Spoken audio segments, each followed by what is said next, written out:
Hi, welcome to We the Govern. My name is Glenn Morgan, and today we're going to be talking about Washington State's 2019 election results.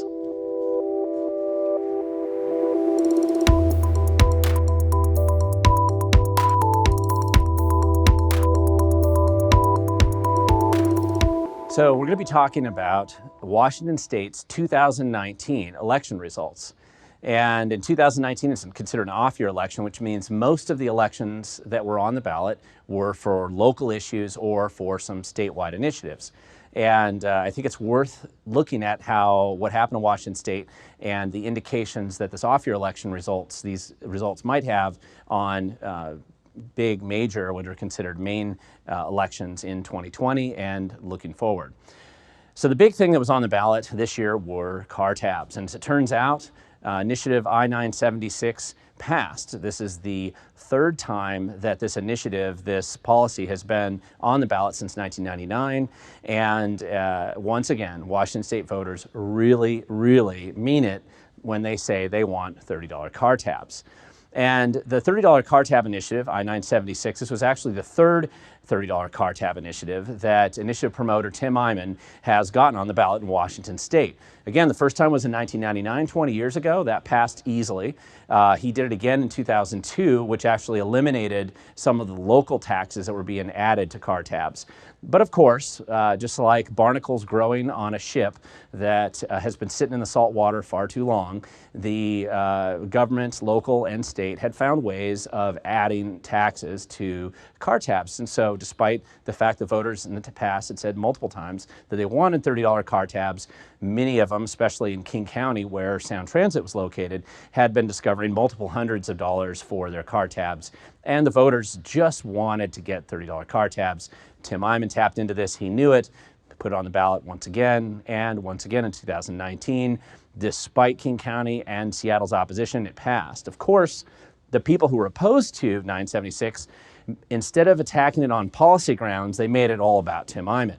So literally every sign, every logo had Tim Eyman's name on it in the opposition campaign. And when the mayor of Everett would come out on a video or some other elected official, they would show their sign and it would be all about how bad Tim Eyman is. Then even when they made their memes, it was about Tim Eyman. And they had just an overwhelming pitch and attack on Tim Eyman on Initiative 976. And they really had every benefit. The people who were fighting against the $30 car tabs had every possible benefit that you could have. They spent over $5 million on television ads and multimedia ads on Facebook and YouTube and mailers that went all around the state. In fact, many of their mailers failed to identify the fact that they had major corporate donations behind them, Microsoft, Expedia, and others. And they failed to disclose that in their mailers. I actually did file some campaign finance complaints against them for doing this, but they were blanketing the state in an attempt to basically attack Tim Eyman more than anything else, but in opposition to 976. They literally had nearly every major elected official out in opposition to it. This included actually getting local city governments and county commissions and county councils to get together and pass formal resolutions saying that they opposed 976. They even had every union in the state opposed to it. So you had the corporations, the elected officials. You had some cities, like the city of Olympia, that was even willing to completely and blatantly break the law by using taxpayer-funded resources to do mailers to local voters telling them to vote no, something that's been illegal since 1972 and specifically is a violation of RCW 42-17A-555, misuse of public resources to support a ballot initiative. And yet the city of Olympia, in full knowledge that they were violating the law, chose to do it anyway. And on top of that, all the major media was opposed to it. All the boards and the newspapers and all editorial boards, they came out in opposition. And despite all of these amazing resources opposed to it, Tim Eyman still managed to get this initiative passed. Now, I say that because I don't think this was about Tim Eyman, but because the opposition made it about Tim Eyman, they basically turn him into this dragon slayer superstar activist by making the entire campaign about him and saying that it was about him, and it passes. I think it was more about $30 car tabs and that the citizens were just sick of having to do this time and time again, and they just wanted to actually have their vote count for something. But despite that, Tim Eyman really came out ahead. There's a photo of him at election night. I was at that event, and he was surrounded by media with his daughter, and he was there talking about the election results that night. Now, something else to point out here, you had Governor Inslee specifically come out and attack Tim Eyman. And in fact, he was quoted in the Kitsap Sun as saying that he had this super secret solution to homelessness that he would only come out and reveal if the voters shot down 976. And I guess presumably otherwise, he wasn't going to attempt to address the homeless crisis in Washington state. But he came out and attacked Tim Eyman. You had Mayor Durkin from the city of Seattle not only attack Tim Eyman during the campaign, but also afterwards when it was clear that the voters had supported 976, because the voters of Seattle didn't support it. Mayor Durkin is leading the charge against the rest of the voters in the state and suing the state, basically saying that I-976 shouldn't be allowed to be implemented. And of course, on top of that, you had our Washington state's fearless Attorney General, Bob Ferguson, who has been spending the last 5 years torturing Tim Eyman and going after him in a scorched earth legal campaign in an effort to destroy his life over campaign finance violations dating back to 2012. And this has been an unusual campaign, more aggressive and with more resources dedicated to going after Tim Eyman than the Attorney General's office has ever expended against anybody else in its history for campaign finance violations, and certainly more aggressive than they've ever pursued anybody else that I can figure out. So all of this going against Tim Eyman, a guy who basically, in his own communication to Mayor Durkin, described himself as a bankrupted, divorced, scandal-plagued activist who has no money and wasn't able to actually fund any sort of a campaign to support 976. All he could do is drive around the state and promote it through emails and media appearances, and still it won. That was a pretty significant result, and for Tim Eyman, it's a pretty big victory for him, and for bureaucracy and the people who believe that taxes should have no limit, I think it should cause them pause. But of course, right now, they're going to be suing the voters in the state of Washington, attempting to overturn how they voted. The other initiative that was on the ballot wasn't an initiative, it's called a referendum, but it was R-88. And this is different. Referendums are different than initiatives because an initiative is something that you go and you collect signatures, and in the case of 976, it was an initiative to the legislature. So the signatures are presented, or the initiative is presented after they've collected adequate signatures, they present it to the legislature, and the legislature has a choice. They can either pass it as law, or they can say they decide not to pass it, and it can go on the ballot. And there's another option where they can actually provide an alternative. And what the legislature did with $30 car tabs is, since the legislature is controlled by Democrats, they ignored it and it went straight to the ballot. However, what R-88 was actually about another initiative to the legislature, which was R-1000, or I-1000, that was about affirmative action. It was an attempt to bring back affirmative action and racial quotas into government education and also into contracts. And it was something that Washington state hasn't had in 20 years. Basically 20 years ago, 1998, 21 years ago, there was an initiative to the legislature back then, I-200, that was passed to eliminate racial preferences and quotas. And I-1000 was, they collected signatures last year. They didn't pay their signature gatherers, which was a scandal in itself. They were $1.3 million in debt, and they brought this to the legislature. They had all the insiders, of course, supporting it, tribes, unions, etc. And the legislature passed that.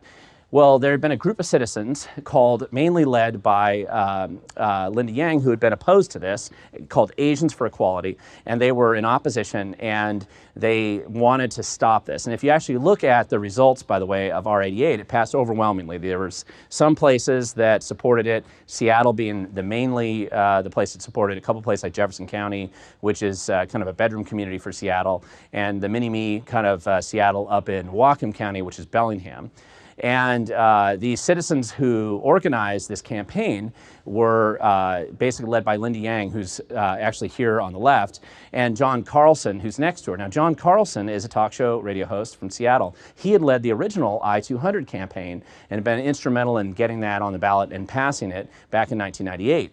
And so this, for him, was a Back to the Future campaign. He was basically redoing the same thing that he had done back then, only now what they were trying to do is rescind this affirmative action racial quota program that had been called I-1000, but they gathered enough signatures as a referendum, and what that means is that after the legislature passes it, this puts it on the ballot so that the citizens actually get a chance to vote on it.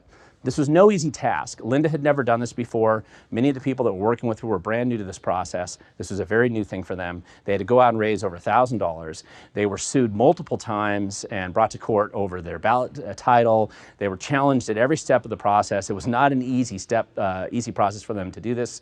And yet, despite all the odds, they got it on the ballot and it passed. And one thing I just want to point out real quick here is that they were opposed by 3 of the governors. So in addition to Inslee, who came out and was basically supporting R-88, you also had former Governor Locke, former Governor Gregoire, former Republican Governor Dan Evans, and lots of other insiders and political leaders and unions and tribes and all the usual suspects that were saying they want to bring back racial quotas. And the supporters of R-88, the ones who wanted to reject it, were able to still get it on the ballot and still get it to pass, and it did pass. And that was quite successful and a very impressive campaign. Referendums are very difficult to prevail on in Washington State because the language is confusing, and it was an impressive result on election night. Now, those are 2 big statewide elections that occurred. Now let's talk about some local elections, since most of the races and election results that occurred in 2019 are just races for local government. In the city of Camas, which is located down in Clark County, in the eastern part of Clark County, east of Vancouver, there was an initiative, or really it was called a Proposition 2, that was on the ballot. And what this was a big tax increase for a proposed pool project, a very expensive $78 million pool project. And what had happened is there was a community pool there that had gotten old and they had shut it down and they needed to replace this pool. But instead of just finding an economical, cost-effective approach that would replace the community pool that the community had been enjoying for many years, instead they decided, like bureaucrats oftentimes do, to grow an empire and use this as an opportunity and excuse to create this elaborate $78 million aquatic center, community event center, all kinds of bells and whistles added on. And so going from this small community pool to this massive project. And the elected officials and the bureaucrats there were particularly sneaky with this because they didn't put it on the ballot until after it was too late to file to run against them. And the city mayor and the city council members were running basically unopposed. And so then they decided to do some town halls. They didn't actually do a public hearing on it. They just had these Delphi method town halls led by a consultant that the city was paying to actually promote this and to convince the voters of Camas to support this project.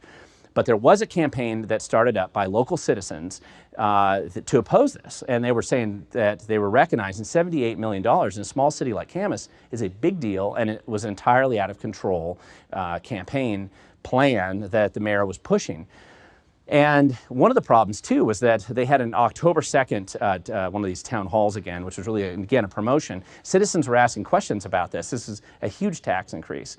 And they were asking questions about it, and the mayor wouldn't answer any questions. They said there was no real plan, but then plans leaked. They found out that the employees were going to be paid very large salaries for this new aquatic center, and there were a lot of things that the public had been misled about it, or they were certainly the city was certainly sugarcoating it.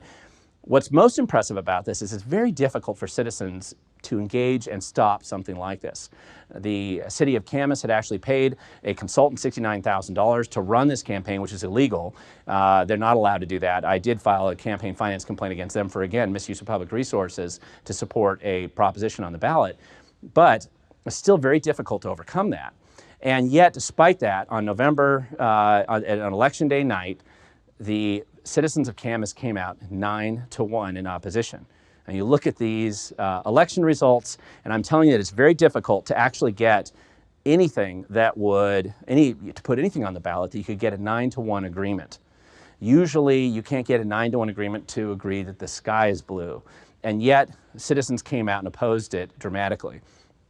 Obviously, with this result, too, you can tell this wasn't a Republican or Democrat thing. This is very much a group of citizens, regardless of where they stood on the political spectrum, who opposed this ridiculous plan and project. Now, let's talk about the politicians who promoted it and supported it. You had the mayor of Camas, who was running unopposed. Mayor Turk had no opposition. And I can tell you that it's very difficult to beat somebody who's running with no opposition. Her name was the only one on the ballot. But there is an option that you would have to write in, and the citizens to write in an alternative. And the citizens in Camas were so upset, that's exactly what they did. And despite running unopposed, the mayor lost her election. She barely got 1 out of 4 votes. And so Mayor Barry McDonald is going to actually be the new mayor, and he wasn't even on the ballot. There was a write-in campaign to support him and to get him in. This is a significant impact, and this is a significant uprising of citizens. When something like this happens, this is really an indication that the political establishment and the elite in a community have entirely lost touch with what the citizens want. So I think this was a pretty big and significant event, and I think activists and other elected officials should certainly pay attention to what happened in the city of Camas. Now, we look all across Washington State. There were all kinds of other election results. I won't get into a lot of details, but it's kind of interesting just to see what happened. The city of Camas, as I already spoke about, down in Clark County, you had a mayor get replaced, an incumbent mayor thrown out in the city of Aberdeen, largely over concerns of how the incumbent mayor was addressing a homeless camp downtown. In the city of Spokane, you had Ben Stuckert, who was a longtime Democrat activist. I've written about him before, but he had all the union support, firefighters, and he was running for mayor of Spokane, and he got crushed at the polls as well, when all of the insiders and the unions and everybody else were behind him, and he'd been basically planning this campaign for a long time. Despite that, he lost. You had elections in the city of Lacey, where some really good people, Lenny Greenstein and some other people were reelected, and some new people were elected to the city council there, hopefully shifting the city of Lacey in a little bit more conservative, fiscally prudent direction. You had the city of Federal Way, where they put Linda Koshmar, who's a former Republican legislator in that district, they put her back on the council, and as well as some other people like Susan Honda and some other good people getting elected there. In the city of SeaTac, right next door to Federal Way, you had an election there where incumbent Mayor Sitterly and Councilmember Peter Kwan were reelected despite the fact they were outspent 6-1 and attacked by unions and had the Fuse and SEIU doorbell in the city multiple times. They both Aaron Sitterly and Peter Kwan were called racists and evil, terrible people, and a big media campaign was run against them. And despite that, they were still easily reelected. And that's a good thing for the citizens of SeaTac, because both Mayor Sitterly and Peter Kwan have been instrumental in helping turn the city's finances around over the last 4 years. You also had changes in the city of Mercer Island to their mayor and some other council members. You had changes in Newcastle to the mayor. I did an article about how that city had been kind of going off the rails in some of their financial decisions. So a lot of things have changed. There's more than just this, but a lot of things have changed in Washington State in this election cycle and are worth paying attention to.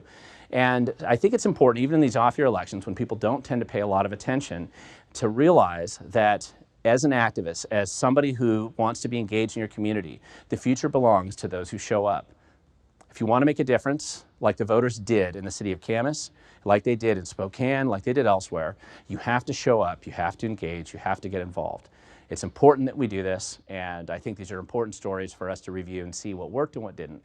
Thank you for watching. If you like what you see, feel free to like and share with others, or you can comment below. Also, go to We the Governed and read other stories about what's happened in Washington State, and I look forward to seeing you next time.